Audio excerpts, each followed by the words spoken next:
The perfect deception. Ambassador Nixis Tellar prided herself on being impossible to surprise. After 3 centuries of conducting first contact assessments for the Galactic Council, she thought she'd seen every variation of emerging civilization possible. Yet something about Earth made her crystalline antennae twitch with unease. Primitive chemical propulsion, limited orbital presence, fractured planetary government. Her aide, Junior Assessor Kip, recited from his datapad as their ship approached the blue planet. Classic Category 2 civilization markers. Ambassador, hardly worth the journey. Nixis watched Earth grow larger in their viewport, its swirling white clouds concealing most of the surface. Tell me, Kip, what do you make of their ocean coverage? 71% surface water. Kip clicked his mandibles dismissively. Typical for a life-bearing world. Their technological development was likely slowed by the geographical barriers. And yet, Nixis mused, they developed global communication networks centuries before achieving reliable spaceflight. Curious priority, wouldn't you say? Their ship, the GCS Truthseeker, descended through Earth's atmosphere following the approved approach vector. Below them, the Pacific Ocean stretched endlessly, its dark waters reflecting the morning sun.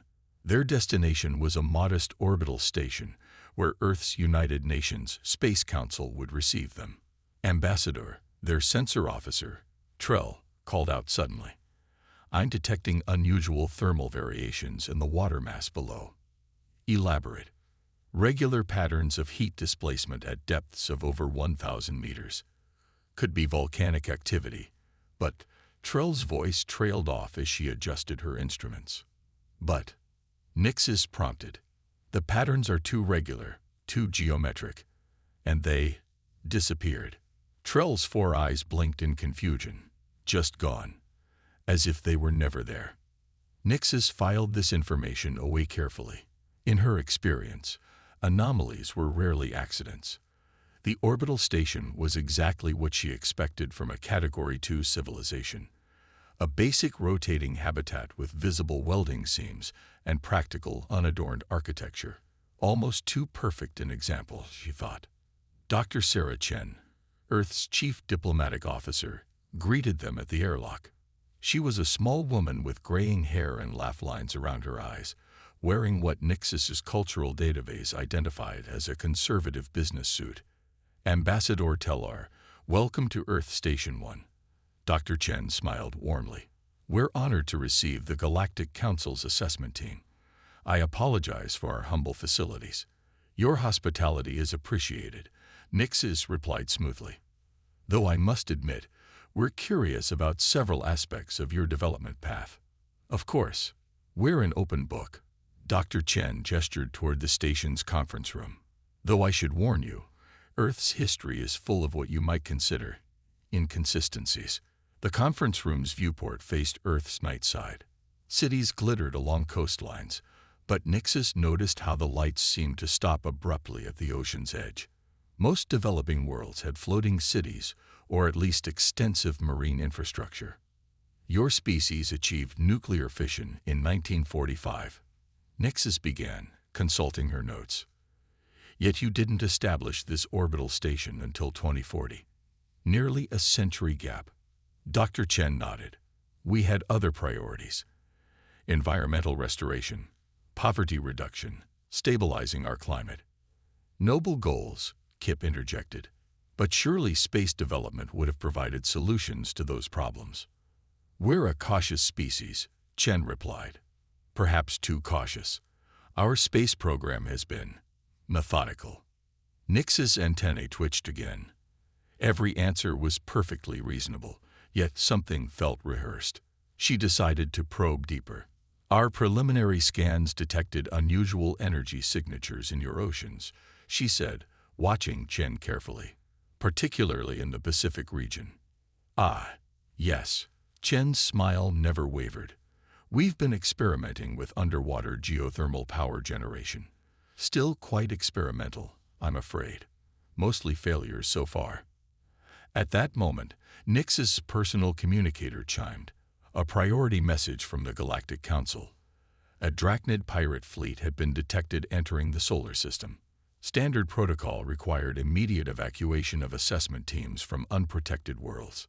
Dr. Chen, Nixes stood. I regret that we must cut this meeting short. A potentially dangerous situation has developed. Pirates? Chen asked, her expression concerned but not fearful. We've heard stories about them from other assessment teams. Should we be worried? My ship will remain in orbit to coordinate with your defense forces, such as they are, Nixes assured her. Though against Drachnid raiders, I fear. A new voice cut through the station's communication system. Dr. Chen, Protocol Omega is now in effect. Authorization. Neptune's wake. Chen's entire demeanor changed in an instant. The gentle scientist vanished, replaced by someone who radiated quiet authority. Understood. Admiral. Ambassador Tellar, you and your team might want to stay. The show's about to begin. Show? Kip asked nervously. Did you really think? Chen smiled, but this time it had an edge of predatory satisfaction, that a species that spent millennia mastering warfare on water would be helpless in space.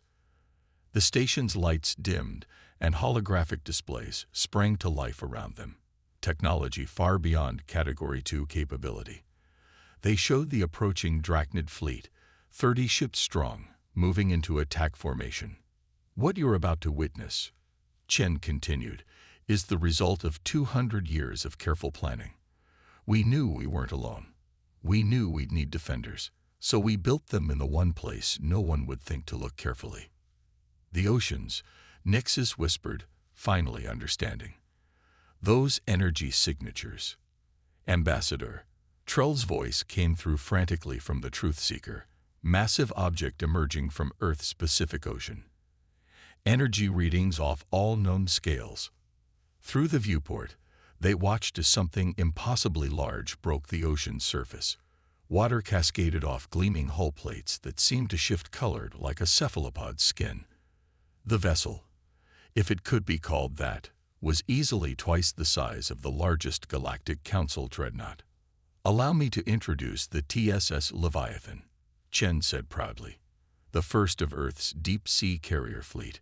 We've found that technologies developed to survive crushing ocean pressures work remarkably well in space.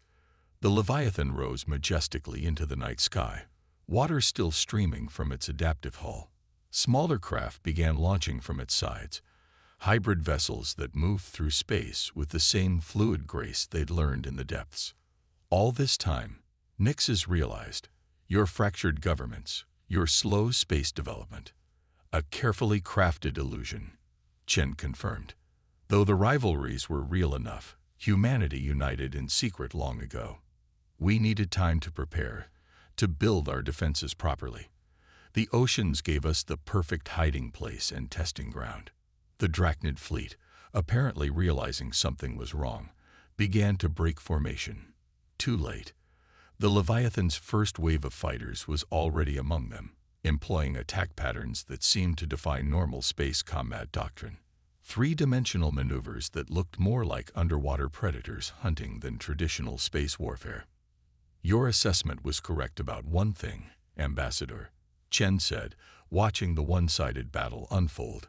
We are cautious. We wanted to be absolutely certain we could protect ourselves before revealing our true capabilities. I do hope this doesn't complicate our application to the Galactic Council too much. Nixes watched as the mighty Drachnid fleet was systematically dismantled by weapons and tactics they'd never encountered before. Her report to the Council would need significant revision. On the contrary, Dr. Chen, she said finally, I believe the Council will be very interested in discussing a different category of membership entirely. As if to punctuate her words, another massive shape broke the surface of the Indian Ocean, water churning as humanity revealed yet another card in its carefully played hand. Beneath the waves, Admiral James Chen watched the holographic display from the Leviathan's command center as the last Drachnid vessel surrendered. 2 centuries of preparation had culminated in this moment, and he couldn't help but feel a mix of pride and relief. His sister Sarah had played her part perfectly on the station, maintaining humanity's carefully crafted facade until the perfect moment. "Status report," he commanded, his voice echoing through the carrier's cavernous bridge. "All hostile vessels neutralized or contained, sir," reported Commander Maya Patel, her hands dancing across the liquid crystal interface. "No casualties on our side. Minimal damage to our secondary systems." The bridge itself was a testament to how far humanity had come in secret. Bioluminescent panels inspired by deep-sea creatures provided adaptive lighting. The walls seemed to ripple with the same chromatophore technology that gave their ships their distinctive camouflage capabilities. "Admiral," Maya continued, "the Galactic Council's assessment team is requesting permission to board." Ambassador Teller seems eager. James allowed himself a small smile. "I bet she is. Grant permission, but activate the selective visibility protocols. Let's not show all our cards at once." The Leviathan's true scale was still hidden from their visitors. At nearly 15 kilometers in length, the carrier was more like a mobile underwater city than a traditional vessel. Most of its bulk remained submerged, with only the command section having surfaced for the battle. "Sir," Lieutenant Kai Jong interrupted, "we're detecting movement from the Indian Ocean facility. Admiral Prabhu is launching the Varuna." On the tactical display, another massive shape emerged from the depths. The INS Varuna broke the surface like a rising leviathan, its hull decorated with patterns that mimicked ancient Indian Ocean deities. Where the Leviathan emphasized stealth and adaptability, the Varuna was built for raw power, its hull bristling with weaponry that combined ancient principles of maritime warfare with bleeding-edge technology. "Show off," James muttered fondly. He and Admiral Prabhu had trained together at the secret Global Maritime Defense Academy beneath the Mariana Trench. "Maintain position. Let's not spook our guests more than necessary." The ambassador's shuttle approached the Leviathan's external dock, guided by fields that made water and air interchangeable mediums for their vessels.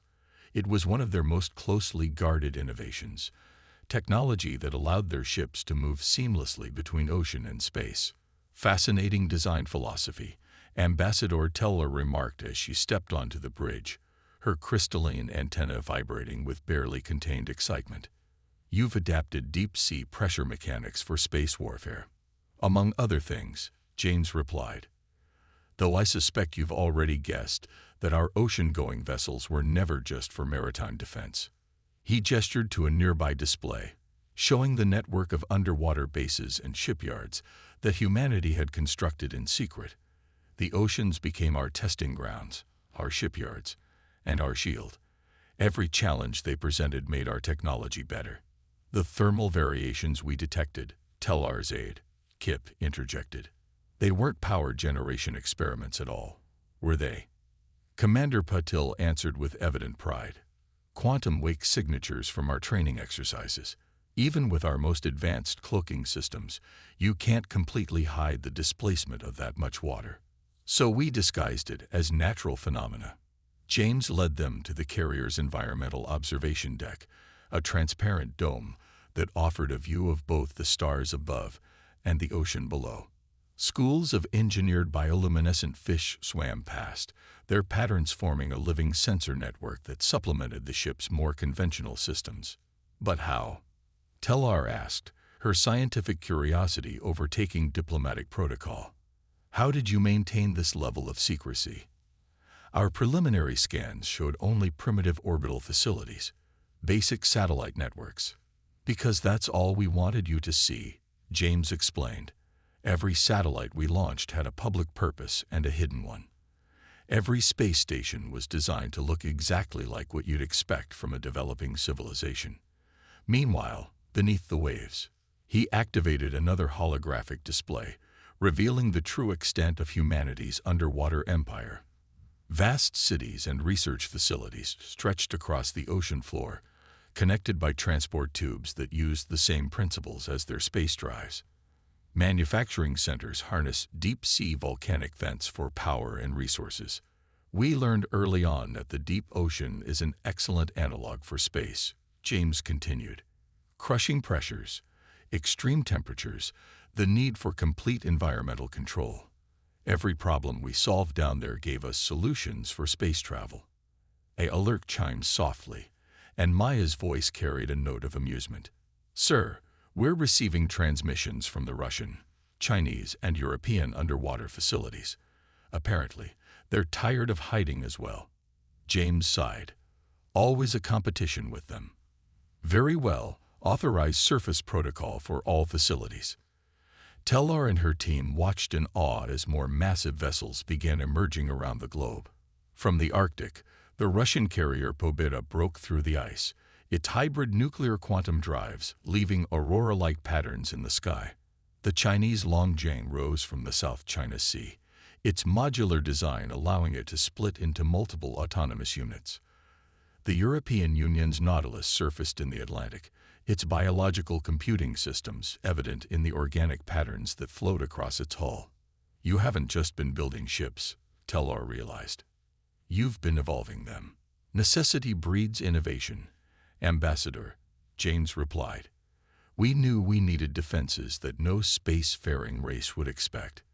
The ocean taught us to think differently about warfare, about survival, about adaptation itself. He turned to face their visitors directly. What you see here isn't just Earth revealing its military capability.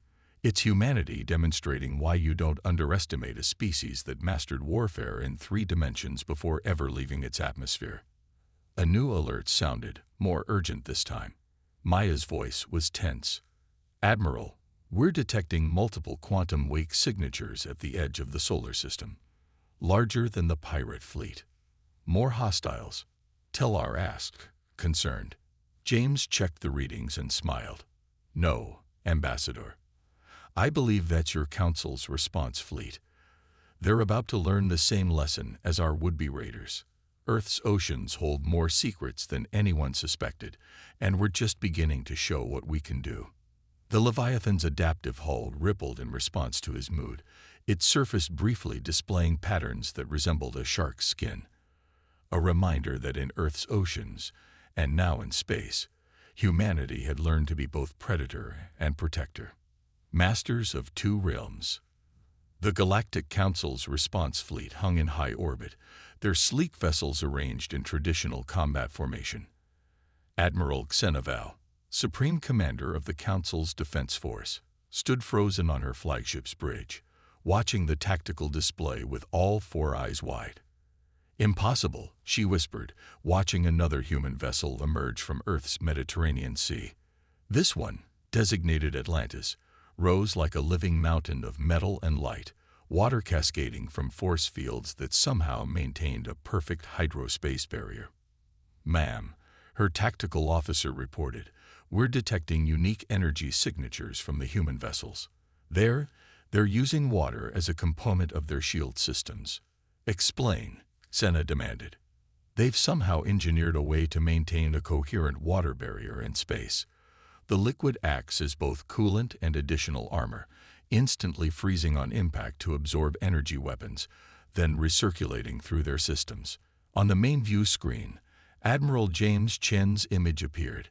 Admiral Val, welcome to Earth space. I trust our demonstration with the pirate fleet has answered any questions about our defensive capabilities. Some questions, Senna admitted, and raised 1,000 more. Your technology. It defies conventional space warfare doctrine. That was rather the point, James smiled. Perhaps a demonstration is in order. We've prepared a joint training exercise, with your permission. Xena's antennae twitched with barely contained excitement. In 3 centuries of service, she'd never encountered anything like this. Granted, Admiral Chen. Show us what you can do.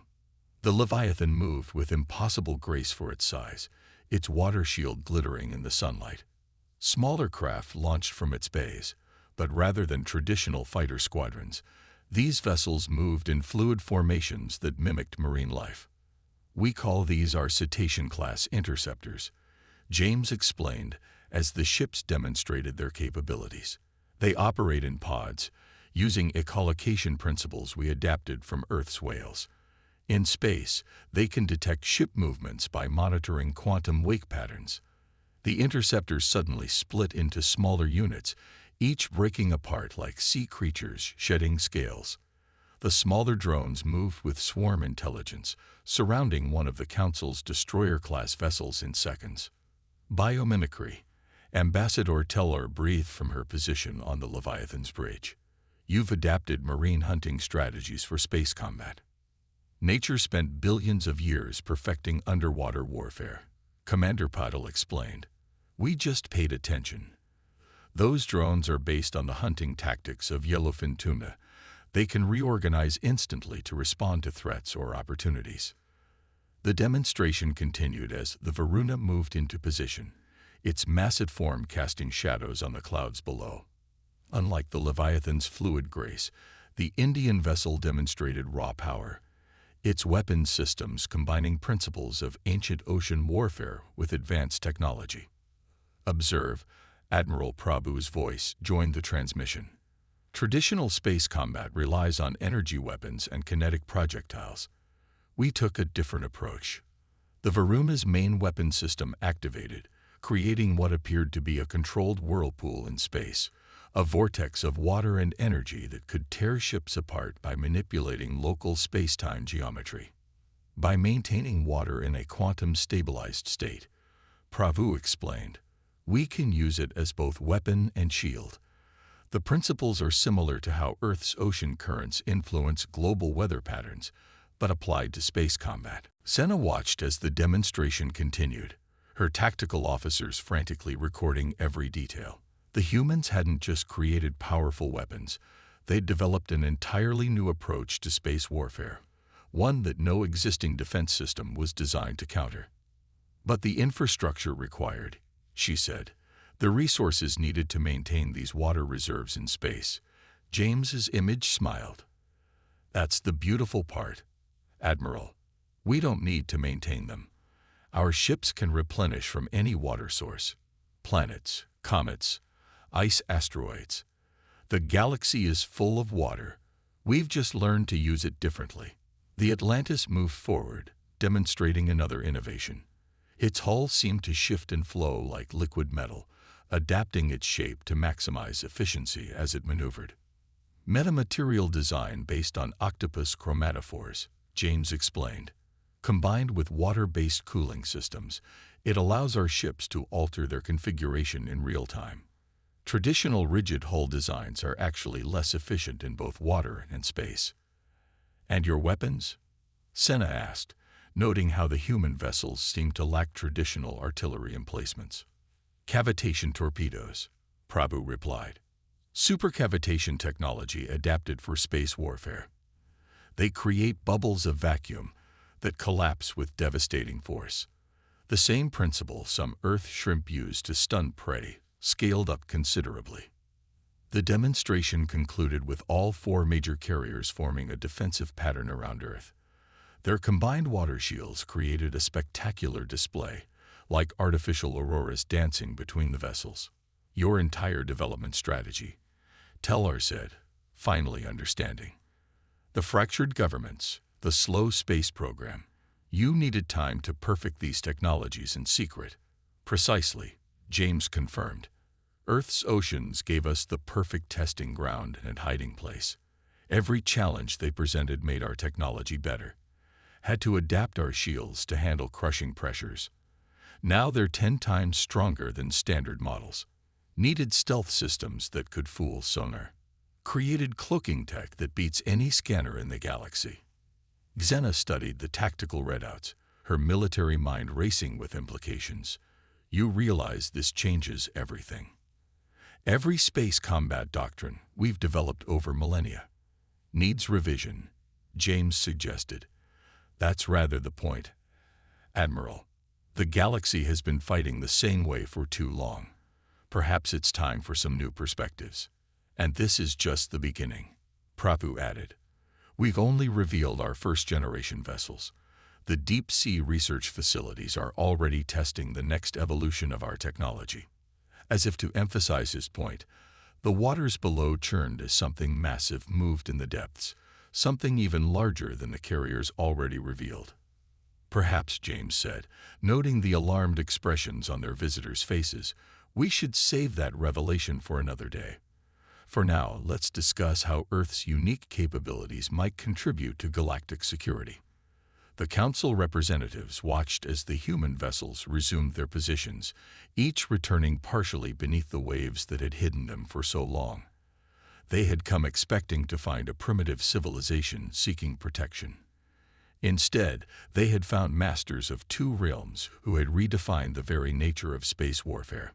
The galaxy would never be the same. The Hidden Fleet. The Mariana Command Center, 20 kilometers beneath the Pacific Ocean, hummed with activity.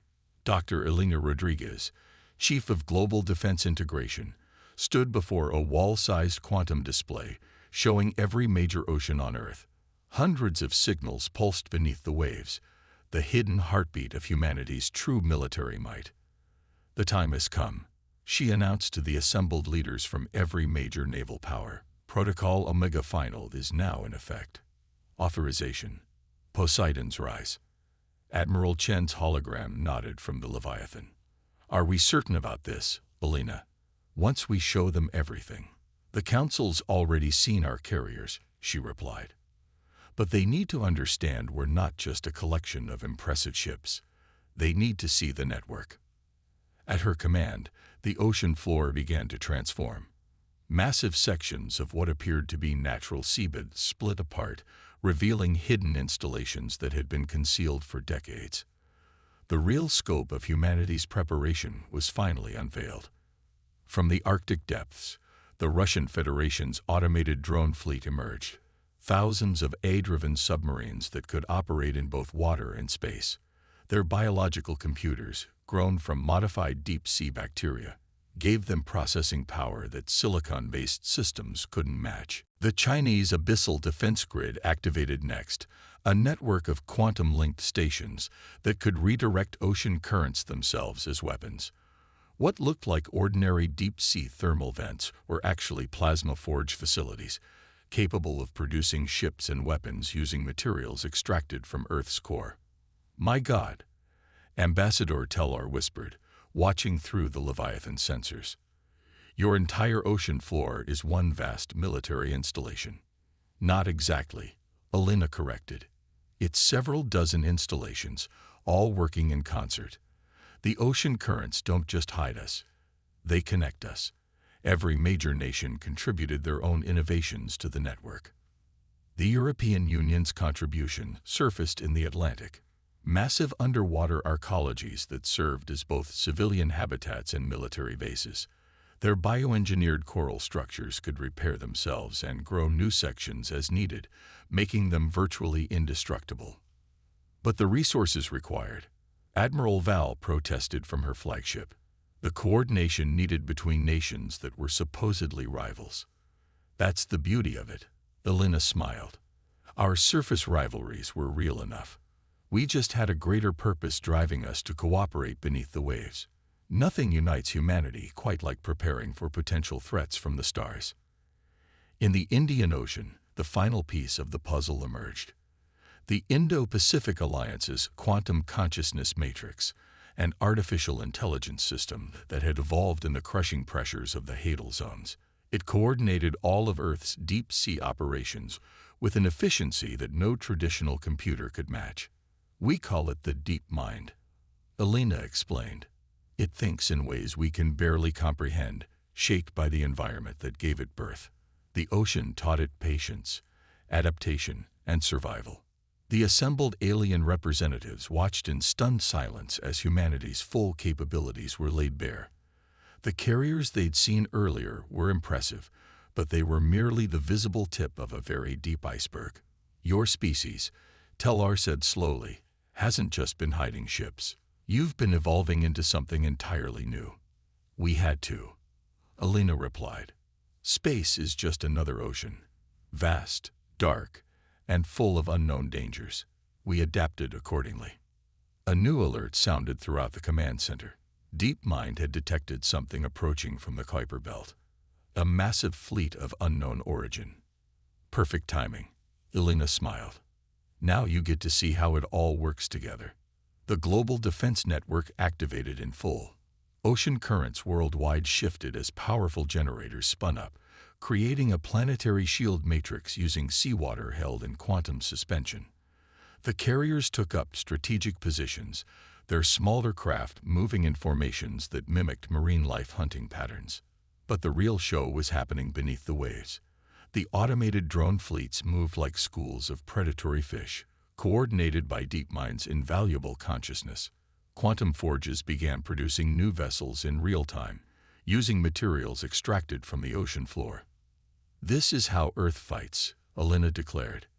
"Not as individual nations, not as separate forces, but as one ecosystem, every part working in harmony, just like the ocean taught us." The approaching fleet transmitted a message. The Drachnid pirates had returned with reinforcements, seeking revenge. They had no idea they were about to encounter the full might of a planet that had turned its oceans into the galaxy's most sophisticated defense system. "Admiral Val." Elena turned to the Council representative's hologram. "Would you care to observe how we handle threats to our waters?" The Galactic Council fleet moved back, giving Earth's forces room to operate. They were about to witness warfare unlike anything in their military doctrine. A symphony of technology and nature, guided by an intelligence born in Earth's deepest trenches. As the first wave of Earth's defenders moved into position, Elena couldn't help but smile. The galaxy was about to learn why you don't threaten a planet that had mastered warfare in the most hostile environment evolution could produce. The oceans had taught humanity patience, adaptability, and the art of hiding in plain sight. Now it was time to show the galaxy what else they had learned in the deep. A new power rises. The Galactic Council's Grand Chamber fell silent as the holographic display showed the last Drachnid ship surrendering. Earth's defense system had eliminated a fleet of over 300 vessels in less than an hour, without a single casualty on either side. The impossible had become reality, and the galaxy's power structure would never be the same. High Counselor Vexera, eldest of the Council's leadership, leaned forward on her crystalline throne. "So," she addressed the human delegation, "this is why you maintained the facade of a developing world for so long. Not out of fear, but out of strategy." Dr. Elena Rodriguez stood beside Admiral Chen, both now representing Earth in an official capacity. "We needed time," Elena explained. "Time to perfect our technologies, to ensure we could protect ourselves and others. The oceans gave us both a testing ground and a shield. And in doing so," Vexera continued, "you've revolutionized our understanding of what's possible. Your water-based technology alone has rendered half our military doctrine obsolete." The chamber's massive screens showed Earth's latest achievement, the transformation of Europa, Jupiter's ice moon, into humanity's first extrasolar manufacturing facility. What the Council had dismissed as a primitive mining operation was actually the beginning of a solar system-wide defense network. "We call it the hydrospatial grid," Admiral Chen explained. "Every water-bearing body in our system becomes part of our defense network. The ice giants, the comets, even the rings of Saturn. They're all connected through quantum-stabilized water links." Ambassador Tellar, now Earth's strongest advocate on the Council, added, "And this is just the beginning. Their deep mind eye has already proposed theoretical applications that our best scientists hadn't even conceived of." The chamber's attention turned to a new hologram showing Earth's latest innovation. Ships that could literally form from collected space ice, assembling themselves using principles learned from water crystallization. They called them frost-forged vessels, an entire fleet that could materialize from seemingly nothing. "But the implications go beyond military applications," Elena continued. "Our water manipulation technology can terraform worlds, create sustainable ecosystems, even restore dead planets. The same principles that make our weapons effective can heal and create." To demonstrate, she activated another display showing a barren Mars slowly transforming. Underground ice deposits were being converted into sealed oceans, carefully engineered bacteria borrowed from Earth's hydrothermal vents, beginning the process of generating an atmosphere. "Your species, Vexera observed, thinks differently than any we've encountered. You don't see barriers between environments. To you, space and ocean are simply different types of seas to be navigated. That's humanity's greatest strength, James replied. We adapt. We learn. The oceans taught us that survival doesn't mean dominating an environment. It means becoming part of it. The council chamber's mood shifted as the implications became clear. Earth wasn't just presenting itself as a new military power. It was offering a completely new way of approaching the galaxy's challenges. There are threats coming, Elena said solemnly. Things that even the Council's databases only hint at. The deep space signals our quantum arrays have detected.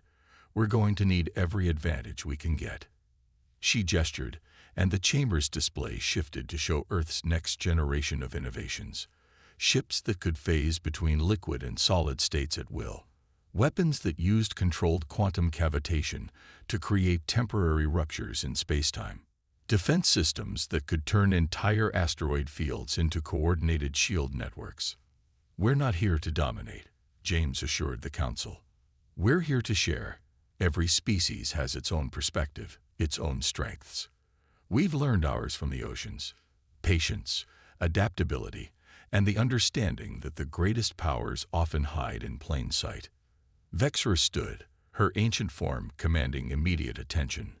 Then let us be clear about what you're proposing. Earth wishes to join the Council not as a protected member, but as a full partner. You offer your technology, your innovations, in exchange for equal standing in galactic affairs. More than that, Elena corrected. We offer a new way of thinking about our challenges. The galaxy is mostly empty space, yes, but it's filled with possibilities if you know where to look. Just as Earth's oceans seemed empty to surface observers, yet contained entire ecosystems and possibilities we're still discovering. The Council members conferred briefly, their private quantum channels humming with discussion. Finally, Vexera spoke again. The galaxy is changing, she announced. Perhaps it's time our approach to it changed as well. Earth's application for full Council membership is approved, with all rights and responsibilities therein. As celebrations erupted throughout the chamber, Elena and James shared a knowing look. This was just the beginning. Already, DeepMind was processing new possibilities, the quantum forges were crafting new innovations, and humanity's unique perspective was about to reshape the galaxy's future. In the oceans below, Earth's hidden fleets continued their eternal patrol, a reminder that the greatest powers are often those that know when to hide, when to wait, and when to rise from the depths and change everything. The galaxy had gained more than just a new power. It had gained a new way of seeing itself, through the lens of a species that had mastered two seemingly incompatible realms and found in them a single unified truth, that the greatest frontiers are those that lie hidden, waiting to be understood by those patient enough to learn their secrets. And humanity, born of Earth's oceans and tested in the depths of space, was ready to share those secrets with a galaxy that suddenly seemed full of new possibilities.